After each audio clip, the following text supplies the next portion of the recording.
Discipline అని ఒక concept అనేది చాలా అండర్ రేటెడ్. దీని గురించి ఎవ్వడూ మాట్లాడు. నువ్వు జీవితంలో ముందుకెళ్ళాలి, ఎదగాలి అంటే కావాల్సింది ఫస్ట్ ఆఫ్ ఆల్ కాన్ఫిడెన్స్. ఆ కాన్ఫిడెన్స్ ఎప్పుడు వస్తుందంటే డిసిప్లిన్ అన్న ఒక కాన్సెప్ట్ని నీ జీవితంలో ఒక ఇంటిగ్రల్ పార్ట్లా దాన్ని నువ్వు బ్లెండ్ చేయాలి. డిసిప్లిన్ ఉన్న ప్రతి ఒక్కడికి సక్సెస్ రావటం స్లో అయినా వాడికి జీవితంలో కాన్ఫిడెంట్ సక్సెస్ రావటం గ్యారంటీ. నువ్వు ప్రతిరోజు కాన్ఫిడెంట్గా బతకాలి అంటే నువ్వు లేచి నీ బాడీకి డిసిప్లిన్డ్గా ఎలా ఉండాలో నేర్పించడం స్టార్ట్ చేయి. స్లోగా చేయి, స్లోగా పెంచు.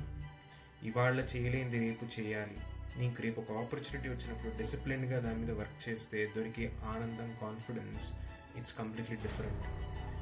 నువ్వు 10 కోట్లు సంపాదించాలా, 10 రూపాయలు సంపాదించాలా, నువ్వు ఇవాల్టి యాక్షనే నీకు రేపటికి రిజల్ట్ అనేది ఇస్తుంది. ఆ రిజల్ట్ని కాన్ఫిడెంట్గా యాక్సెప్ట్ చేయాలంటే డిసిప్లిన్గా ఇవాళ ఒక్క అడుగు వేయి. వేద్దాం మరి, ఏమంటారు? సాధించు.